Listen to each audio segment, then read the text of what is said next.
Welcome to Storewars, the world's leading business simulation. Storewars is now in its 7th edition.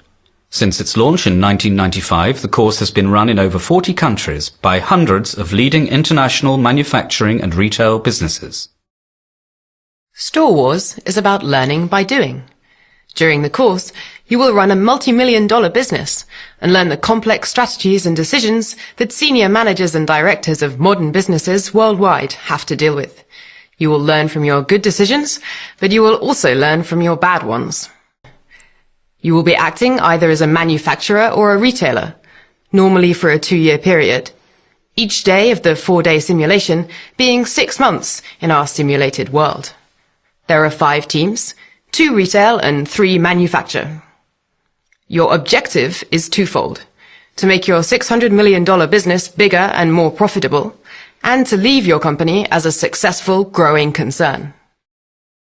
The 2 retail teams, R1 and R2, compete with each other, each of you having approximately 100 large supermarkets under your management across the 2 countries in which you're present.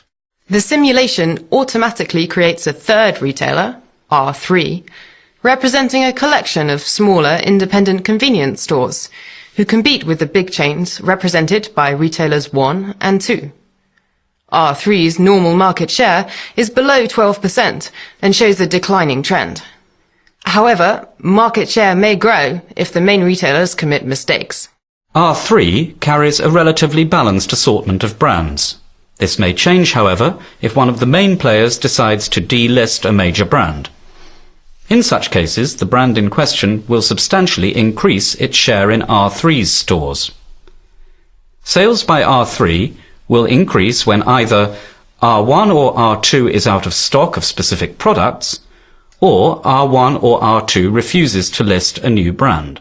Sales to R3 are 10% less profitable because of higher distribution costs, reflected as quantity discount in the manufacturer's financial report. All 3 manufacturers are competing against each other. However, the computer will also create a 4th manufacturer, an importer wholesaler. If any of the 3 manufacturers do not produce enough product to supply the marketplace, M4 will deliver the missing volume, making good any shortfall. Normally, the 4th manufacturer will supply marginal volumes. If his shipments increase, it means that main manufacturers have lost potential sales. However, all deliveries from M4 are 10% more expensive than the list price of the original manufacturer to reflect higher transportation and delivery costs. The Storewars simulation is structured so that manufacturers negotiate with retailers, agreeing which brands they will stock, which brands they will promote, which new products are to be listed, and any advertising support to be paid for. The retailers, in turn, need to get the consumers or shoppers to come to their stores and purchase products on a regular basis. The money ultimately flows from the consumers, so it's in the interests of both manufacturers and retailers to discuss how to maximize the spend and loyalty of the consumers. This is the core of our thinking behind the simulation. Manufacturers and retailers who are able to work together generate more money if there is cooperation. Manufacturers can only sell via retailers, but they interact directly with shoppers via consumer communication. All companies operate internationally in 2 Storewars markets, Limburg and Åland. These markets can be stable and mature with little growth, or they can be developing markets with dynamic growth. For each Storewars course, the macroeconomic position of markets is set up by the facilitator. Manufacturers produce in one factory for both regions. Markets are far apart, so retailers cannot move stock from one market to another. There is also no media overlap. This is to ensure that all companies consider whether they need different strategies for each of the 2 different markets. You must not assume that consumers in the 2 countries want exactly the same things. Tastes and price sensitivity vary across the 2 countries. There is similar customer segmentation in these markets. However, the importance of the segments may differ. Limburg is larger, with 250,000 households, but it is slightly down market, Oland has 150 households, but is slightly more upmarket. You are producing, as a manufacturer, or selling, as a retailer, two categories. A delicious food product called foodles, and an essential cleaning product called woodles. The first category, foodles, has a limited shelf life and becomes obsolete after 1 year, 2 periods in the simulation. Foodles is manufactured from meat, fat and vegetables, and it is then packaged. You can control all 4 variables. We only use one standard size in Storewars, so packaging means the quality and not different sizes. The frame of reference that consumers use to judge foodles, to be found in the market research reports that you are given at the beginning of the simulation, are the 3 dimensions savour, healthiness, and price perception, price index. The marketing mix is adjusted by the price of the product, the weight of advertising, the advertising message, and the running of promotions. In market research, brands are displayed in a perceptual map like this one. Each letter represents a brand. You can use these maps to understand where each brand falls in the consumer's mind. The price perception for each brand is shown as an index in a table alongside the map. It is the 3rd dimension. This is a perceived price index, an index relative to other brands. 10 is the lowest price perception, and 100 is highest. It's important to note that it is not an actual price, but a perceived price. If you advertise that you have low prices, if your media message is that your brand is well priced, if you use nice cheap down-market packaging, and if you're running promotions with money off, then consumers will perceive your price to be lower. Storewars consumers can be grouped into 4 reasonably distinct segments. High price-sensitive heavy users, low price-sensitive heavy users, high price-sensitive light users, and low price-sensitive light users. The segments are of a different size and different profitability. It is important that manufacturers should look at both the way they are currently making money and where they could make money, i.e. the potential opportunities. For different segments and/or different countries, you might want to offer different products. The second category is woodles. Woodles is a cleaning product comprising detergent, softener, perfume and packaging. The consumer perceives woodles by its efficiency as a cleaning product and by its scent.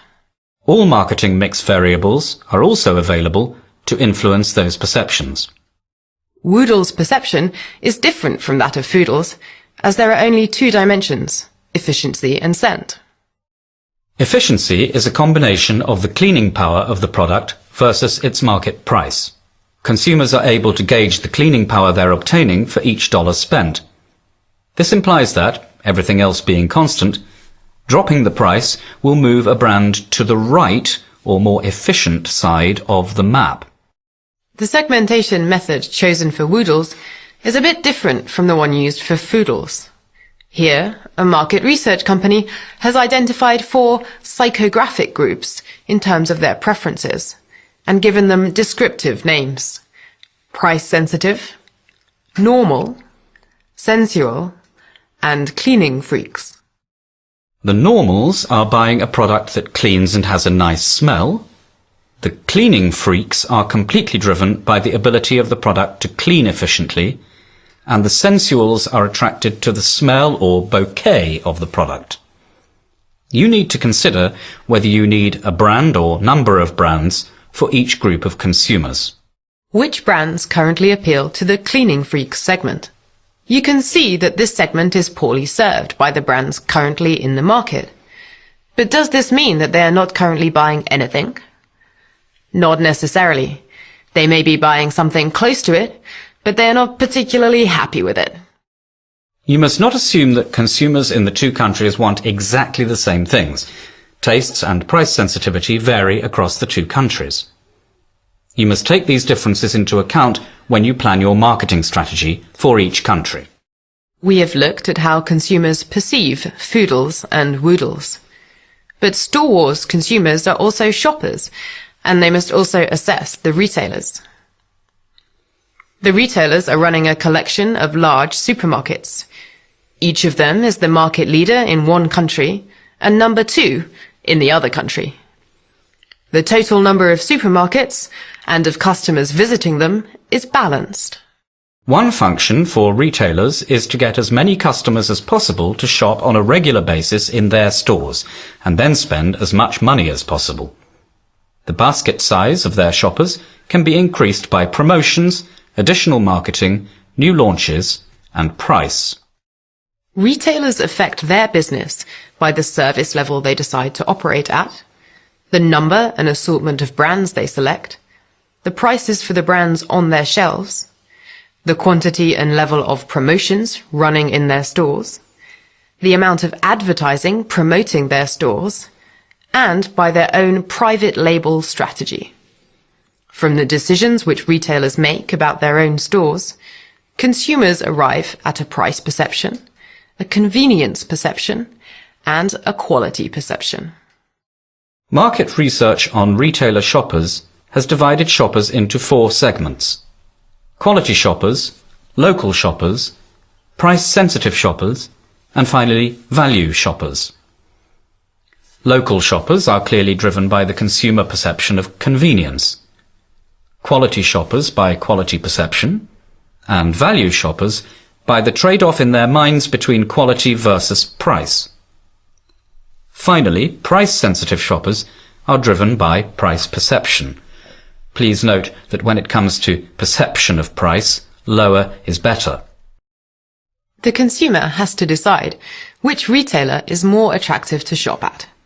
As in real life, retailers need to get as many customers as possible.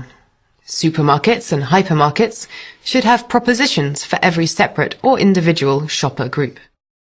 Local shoppers are particularly interested in convenient and efficient shopping. They want to find all that they are looking for in one place. They expect a large assortment and good in-store service. For quality shoppers, retailers should offer premium and new products. A friendly environment is also required. Value shoppers are, in a sense, a more price-sensitive variety of quality shoppers. They also expect high-quality assortment, but they permanently trade off quality versus price. Their choices can be influenced by promotions and good value new products. The last group, price-sensitive shoppers, is obviously mainly driven by the prices. Store quality and convenience will become important for them only if 2 or more comparable stores offer the same prices. In general, although each shopper's segment clearly focuses on a specific perception dimension, it does not mean that the other dimensions are completely ignored. For instance, quality shoppers, even if they're significantly less price-sensitive, will not choose a store that offers high quality if prices charged there are far above the expected market average. Retailers need to develop a strategy that attracts every shopper segment to their stores. Once the consumers are in a store, they become brand choosers, having to decide which products to purchase. For Foodles, they already understand who the market leaders are: Frill 1, Feed 2, and Fimi 3. They're either going to purchase their normal product, or they may take notice of the increased shelf space for a brand or the promotion of a brand. They will also become aware of prices and price movements, or the launch of a new product in this category. So they may stick to their usual brand, or may try a new brand. Alternatively, if the stock range has been reduced, the prices increased, or their particular favourite brand delisted, they may decide to go and shop elsewhere and move their preference to another retailer.